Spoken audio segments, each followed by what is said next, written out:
Lositana, Lositana, Lositana, forza Lositana, Lositana.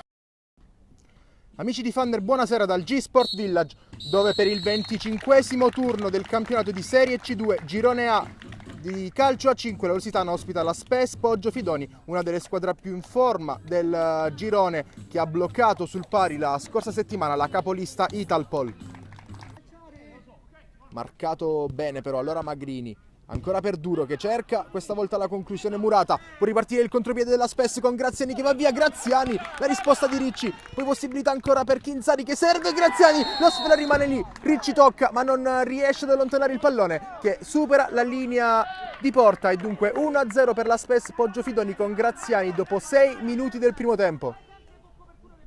Graziani, possibilità di girarsi, però ad andare dall'altra parte, capisce tutto Magrini che può andare 1 contro 2, Magrini prova la botta e la grande risposta di Nebbiai che mette in corner. Pallone all'indietro, Losito controlla, Nebbiai para ancora, che va a servire direttamente Ricci. Ora Barba, attaccato, guadagna un calcio di punizione. Tagliaboschi sul punto di battuta, va dritto in porta, il numero 12 Nebbiai tocca il pallone ma non blocca e allora pareggio della Lositana al 14esimo di questo primo tempo. Su punizione il gol è di Tagliaboschi. Pallone all'indietro e la traversa di Magrini clamorosa, vicina al vantaggio la Lositana. Minuto per cui non si è giocato. Attenzione al pallone perso, Nebbiai para, clamorosa occasione per la Lositana. Ci sarà la possibilità per la Spes Poggio Fidoni. Va Urbani, la risposta di Ricci. La rincorsa di Duro che va col destro, la grande risposta di Nebbiai, 2 volte anche sul colpo di testa di Fernandez. Duro sul punto di battuta, va Duro che calcia addosso un avversario, tutto regolare per il direttore di gara, pallone all'indietro e Fernandez colpisce il palo. Poggio Fidoni col pallone giocato all'indietro per Urbani che trova Graziani di prima verso il centro e da solo Chinzari che salta Ricci, poi perde un tempo, gioca all'indietro con Donati e il gol del 2-1 della Spes Poggio Fidoni. Dopo 7 minuti della ripresa il capitano Donati riporta in vantaggio gli ospiti. Donati sull'out di destra, viene verso il centro, Donati apre dall'altra parte il diagonale e poi a pochi passi dalla porta Caloisi non riesce a correggere in rete.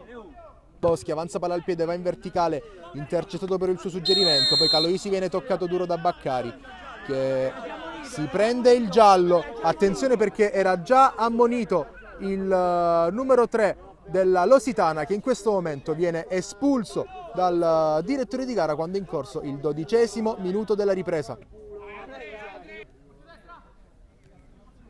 Ora Duro verso il centro del campo, calcia e trova un gol splendido, il gol del 2-2, pallone che attraversa che accarezza la traversa e termina in rete, il 2-2 della Lositana dopo 16 minuti del secondo tempo.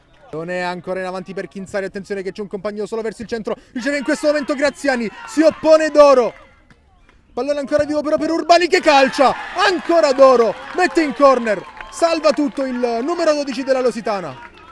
Verticale per Graziani, spalla alla porta ancora il numero 9, prova a girarsi in mezzo a 2, subisce un fallo, calcio di punizione, Graziani sul punto di battuta.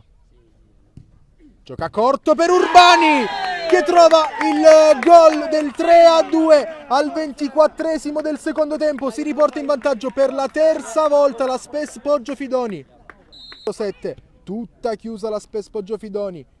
Magrini controlla, va in verticale per Fernandez che scarica la punta di Magrini che fa 3-3, riacciuffa il pari per la terza volta la Lositana. Questa volta il gol è di Magrini quando è in corso il 27esimo minuto della ripresa. È tutto regolare, arriva Magrini che tiene viva la sfera, poi va in verticale per Fernandez che solo ci prova col tacco e sciupa il gol del possibile 4-3, vicina al vantaggio nel recupero la Lositana.